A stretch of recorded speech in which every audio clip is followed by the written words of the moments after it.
A lot of my life has been spent thinking about this idea of citizenship, and I'm actually kind of preparing for this talk. I was thinking, this is actually a little bit depressing, isn't it? If you think about all the challenges that we face and all the problems in the world, and the fact that for 30 years I've been banging away about something that where in many respects you think, well, we've not been really making that much progress, have we? But I still think that the concept of citizenship is just fundamental to changing the world in the way that we need to change it. And so I'm going to try and give some indication of why I think that's so important. And I'm going to, I also thought about doing this in a way that was philosophically logical, and then I thought that's far too hard. So what I'm really going to do is tell the story of citizenship through the way I've experienced it and the way that I've tried to use the concept of citizenship in my work. And one way I think it is useful to think about is, maybe you do or do not think citizenship is something that that turns up a lot in the way that you think about things. But I think if we think about what we're doing in the world, if we're not building citizenship, then the question arises, what are we building? If we're not creating a world where people are more and more empowered and active and enabled to live as free citizens, then what kind of world are we creating? Because some of these things are just choices. So I'm going to run through a very brief little bit about me, and then the way that these concepts have kind of turned up in my life and what I've done. I will share, not in the talk, but for people who are interested, I'll publish online some of the academic work that I've done, so that if you're interested in reading these things, you can read about them. In a sense, I've published various things at various stages as well. Who am I? Well, I live in Sheffield, which is my city. I moved here in 2002. I'm a citizen of Sheffield in my head. I love Sheffield and the people of Sheffield.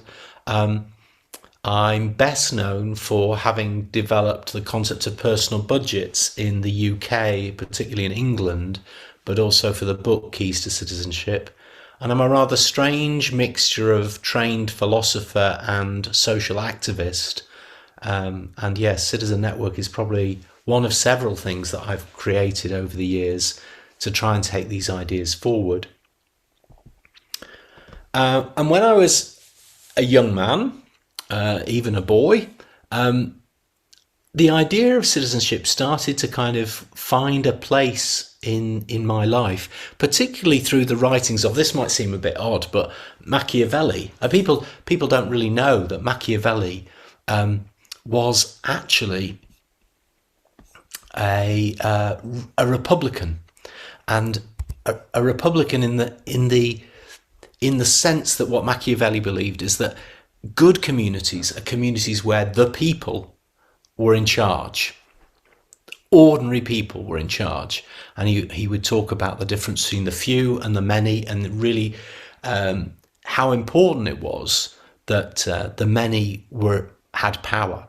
So although he's known for offering very real world advice to princes about how to maintain control of kingdoms, actually a lot of this work for some readers actually just looks like a kind of description to citizens of what to look out for, how systems corrupt us. So I found Machiavelli constantly a source of inspiration, particularly his book The Discourses, which explains, looking back particularly at the history of Rome, about what a good society might look like through the lens of citizenship.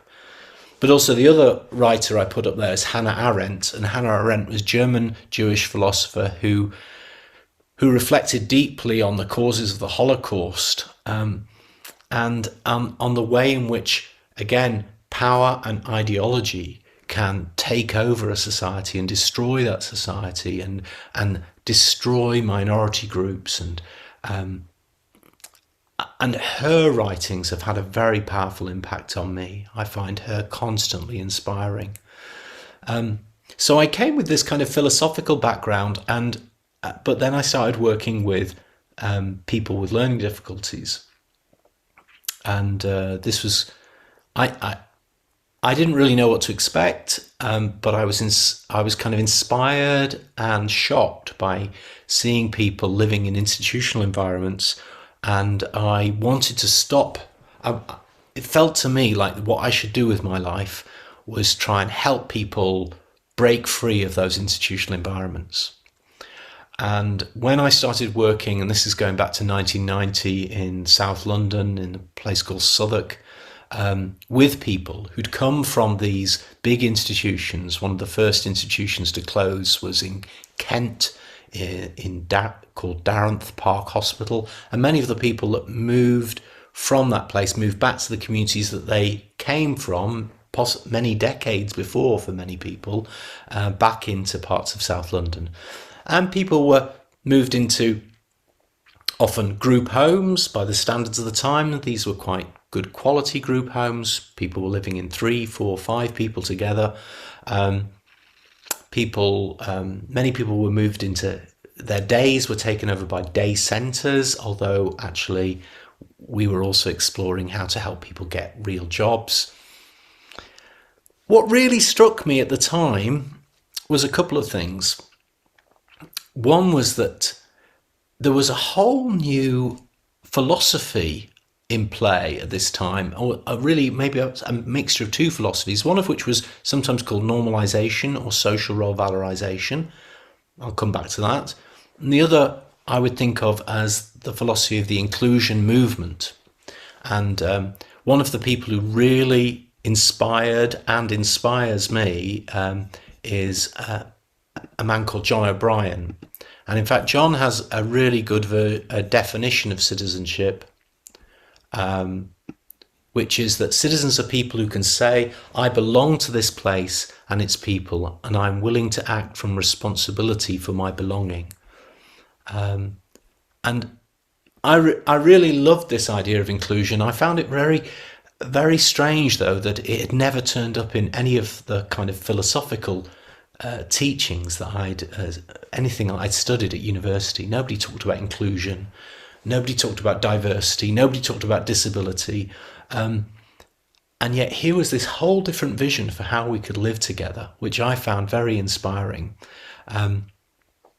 But the other thing that really struck me, besides these kind of powerful philosophical ideas, was that the ideas weren't always landing. that in practice, people's lives were really often still very institutional. People weren't living in big institutions anymore, but they were still basically under the control of institutional forces. It was the system that decided what people did. It was the system that decided who supported them. It was the system that decided who you lived with, what work you were doing, if you did work at all. What seemed to be lacking to me was power. And when I started to think about that this is one of the first uses I made of the concept of citizenship. I started to think, well, what we have on the one hand is what I call the professional gift model. So we have a system which actually, in a way, when you're living in it, can kind of feel kind of natural. Right, well, this is taxes which we pay to the government. Of course, the government knows best, doesn't it? And the government can decide, right, well, we'll commission these kind of services for people. And then people, well, the system will decide what services they need, and people will live in these homes, doing these things, in these places, with these other people. It seems kind of rational from one perspective, but from the perspective of the person, it's also incredibly disempowering to basically lose all the capacity to define for yourself how you live. And not just the capacity to define how you to live, but in a sense, you lose your community. The community only turns up as a taxpayer, but in real life, in a good life, your community is your life. To a large extent, it's family, it's friends, it's neighbours, it's the things that you do that determine who you spend your time with. And I don't know about you, but that seems to me to be what makes up having a good life is all of these kind of relationships that people have from a life that's built with and around them. So it seemed to me it was helpful to as it were, disassemble this professional gift model and to reassemble it in this different way. And one of the key ingredients of that was the way of thinking about money differently, which led very directly in my head to the idea of individualized funding or personal budgets. Surely the person should determine how the money gets spent. Surely the person should negotiate the kind of support that they need. And the person should do this with their community. Obviously, well, maybe not obviously, but a lot of my work has been people with very complex disabilities where you have to think about not just that individual, but who knows that person, who understands them, who can help amplify their voice and stand alongside them. Often that's family, but sometimes it's not family, but it's not just a lone individual. In fact, all of these things turn out to be really quite social. And so, yeah, this was a very important early part of my life, and this idea of reorganizing power so that it supported citizenship was a very, very important instinct or hypothesis that I had. Later on, in the second half of the 90s, most of my work focused to getting people out of institutions in Scotland, and I set up an organisation called Inclusion Glasgow, and we were getting people out of a different institution called Lennox Castle Hospital. And at this point, in a way, what we were trying to do was avoid some of what I would think of as slight failures of that earlier model, because we started to try and design citizenship from the beginning. So from the very beginning, we would say to people, this is your budget from the very beginning. Who do you want in your life? Where do you want to live? How do you want to live? And we would plan with the person the kind of support that would make most sense to them, the kind of life that would make most sense to them, and try and, in a sense, design power into their lives rather than taking power out of their lives to determine how people should live. And that whole process was incredibly challenging but powerful, and I still think practically it's the thing I'm most proud of is what we were able to achieve alongside people and their families as they moved out of institutions. And after that experience, I started to think about, well, one of the things that really struck me about this was actually a lot of what it took to do this, to get people out and so people could live a life of meaning themselves, was quite practical advice about how to do stuff. Often there's a lot of mystique in services. Often actually the most disempowering thing is the sense that, well, I don't know how to do any of this, so I must, as it were, hand myself and my decision making over to somebody else because they're the only people who can get a house or who can get services. And so what I tried to do in a book that was called The Keys to Citizenship was try and write down in a very practical way the things people and families would have to figure out in order to provide support for themselves without having to rely on the system. And when I was organising the book, I realised that actually the idea of citizenship was a really useful way of thinking about what these practical steps were. And I also started to think that actually this is a really good way of solving another philosophical problem that I felt we had. So in this work, I developed this kind of model which initially there were 6 keys to citizenship, and then with my friend Wendy Perez, we've changed that to 7 keys to citizenship, and we've changed that a little bit as well. But as well as this practical idea of giving people information about what was useful to do to get good support, to live a good life, it seemed to me that what's also going on when we think about citizenship is we're starting to think about what it is to have respect. Sometimes we use 2 words, dignity and respect, as if they mean almost the same thing, but I think they mean, interestingly, 2 slightly different things. The word dignity, which comes from a Latin word which means dignus, which means worth or weight, is something I think that we all have. Respect is something that is achieved. Respect comes from the word for seeing, specto, spectare, and respect is created by the interactions between us. And it seemed to me that actually, for instance, let's take one of the fundamental keys to citizenship, having a life of meaning. If you have a life of meaning, if it's meaningful to you, yourself, then actually that changes how other people look at you. And it changes how other people look at you, even if that thing that's meaningful to you isn't meaningful to them. If somebody's passionate about trains, and you meet somebody who's passionate about trains and you're not passionate about trains, but you see that they're passionate, you see what they're doing makes sense to them, then it actually just lifts them up in your eyes. It's just almost a kind of natural gravitational system. And in fact, if people have lives of meaning, if people have freedom, if people have money, enough money, not too much money, if people have help, if people have a home, if people are contributing to life and living a life, if people have love, all of these things also help us see each other as equals, see each other with respect. If you erode or destroy or damage or don't pursue any of those 7 keys to citizenship, it has the opposite effect. It's hard to see somebody who, say, isn't contributing, isn't part of the community, hasn't got a life. It is harder to see them respectfully. Of course, as a unique individual, they have dignity, they have worth regardless. But it's harder to see the respect. So this framework is actually a way of thinking about how we as it were, bridge the gap between dignity and respect, how we ensure that each one of us can live a life that is seen as having value.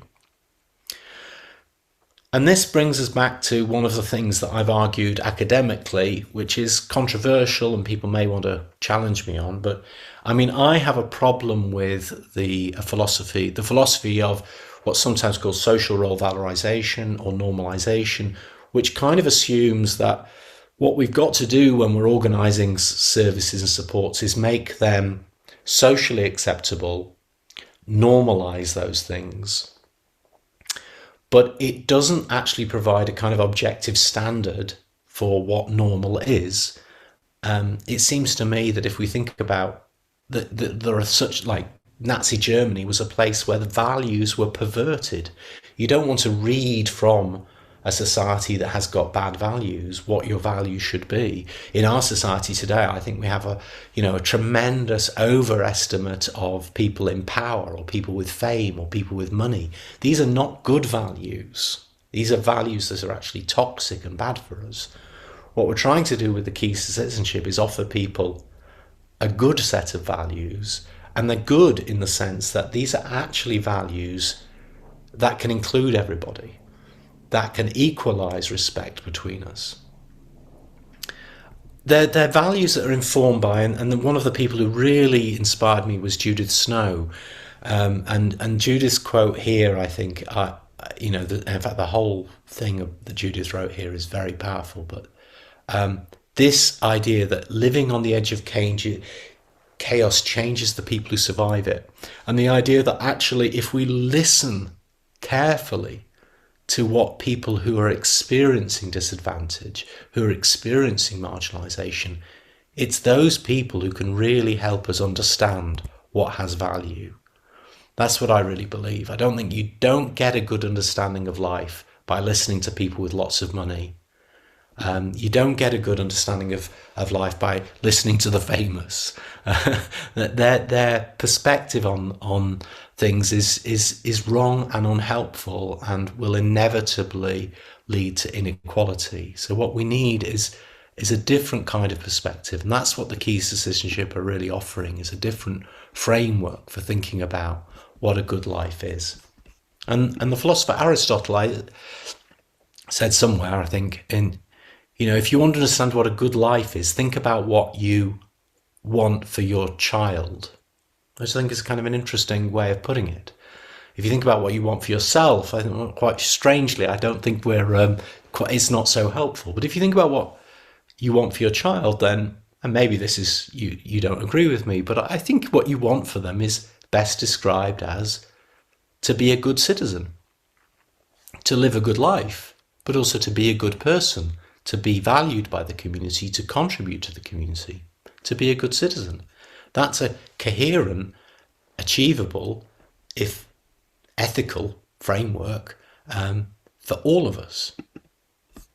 So that's what the keys to citizenship were really exploring, and I'm really pleased that quite a lot of people still find that a very helpful framework and are using it in lots of different ways.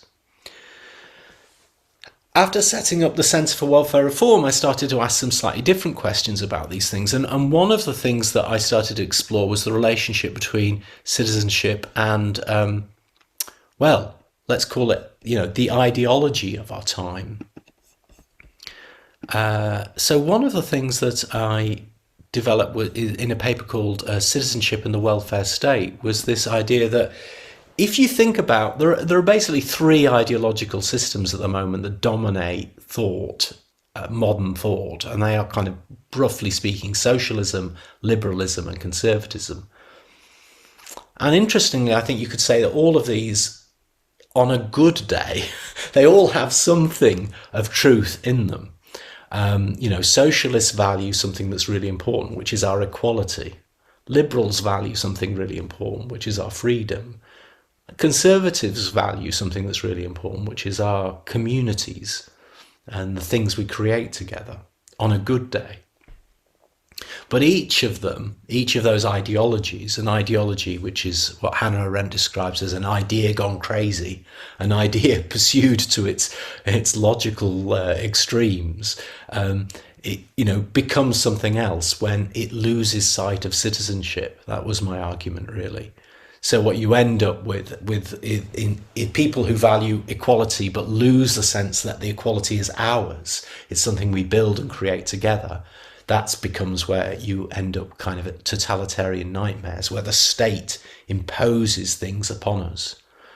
In the case of liberals, what the ideological extreme leads to basically selfishness and egotism. And in the case of conservatism, it leads to chauvinism and bigotry and racism.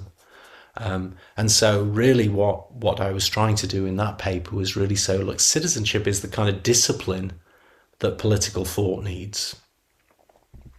And in another paper that I wrote, which is also in the Needs for Roots series called Love and Welfare, I explored actually kind of the religious roots of the importance of love as it applies to ordinary life. And my argument was really there that that citizenship was the way to think about love in society. That's the form that love would take in society, would be a society of people who respected each other's citizenship and welcomed each other into citizenship. And particularly important for me has always been a Jewish theologian called Maimonides, who talks about the 8 levels of charity. And if you read the 8 levels of charity in Maimonides, what they're really describing is how to make citizenship a kind of practical aspect of how we help each other, and stripping away the risk of basic indignity and paternalism. And that, I suppose, brings us to a couple of the big challenges.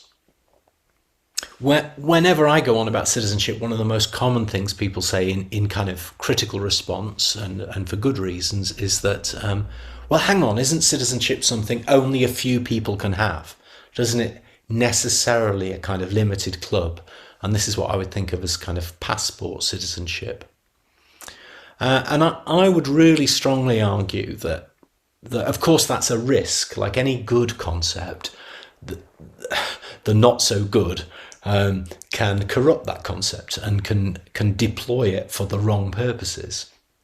But I think we have in our hands what we might think of as a kind of emancipatory concept of citizenship. Citizenship is something actually we can empower each other with. On the slide here, I've got a little badge with a C on it, which comes from one of Citizen Network's members, is called the Camarados, which are an absolutely brilliant movement but that basically this little badge is a nice symbol of what I mean, because actually, in a way, we can choose to think of ourselves as a citizen. It doesn't matter what the state's decided. We can choose to live a life of citizenship, and we can choose to welcome others as citizens. That's not something the state decides for us. And I think this is fundamental to the inclusion movement. We cannot allow the concept of citizenship to be owned by the state. We've got to see citizenship as something that we can build together. And I like this kind of comparing these two perspectives because there's two brilliant quotes by on the one hand, Theresa May. If you believe you're a citizen of the world, you're a citizen of nowhere, you don't understand what citizenship means. But on the other hand, we've got Nelson Mandela, who I think has a slightly better grasp of ethics and citizenship. The time will come when our nation will honour the memory of all the sons, the daughters, the mothers, the fathers, the youth and the children, who by their thoughts and deeds gave us the right to assert with pride that we are South Africans, that we are Africans, and that we are citizens of the world. And again, what Nelson Mandela is reinforcing here is also that citizenship is multi-layered. It's not just being a citizen of the world, but it's being a citizen of Sheffield. It's being a citizen of Nether Edge, or being a citizen of Darnell, or wherever you are in the world. So it seems to me that's what we need to cling on to.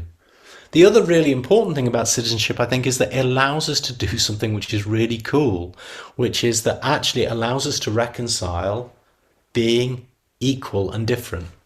Citizenship means we are equal. We are all citizens. That's kind of comes with it. But it also means, if you think about it, we're all different. The value of citizenship and a community of citizenship is it's a value of people with their diverse gifts, their diverse needs coming together. There's no value in a community of people who are all identical. So, and the equality that citizenship offers is an equality that we've created together. Citizenship is basically saying, I choose to live in a world where I will treat you with respect and you will treat me with respect. We will treat each other as equals. It's not because we have the same length legs or the same colour hair or eyes or anything like that, or there's, our IQ's at a certain level or above us. All of that's irrelevant. The more diversity, the better, as far as citizenship's concerned, because we use that diversity to create a community of equals together. And I guess, this brings us on to the challenge of the work I'm involved in now, and many of you are part of this movement too, called Citizen Network.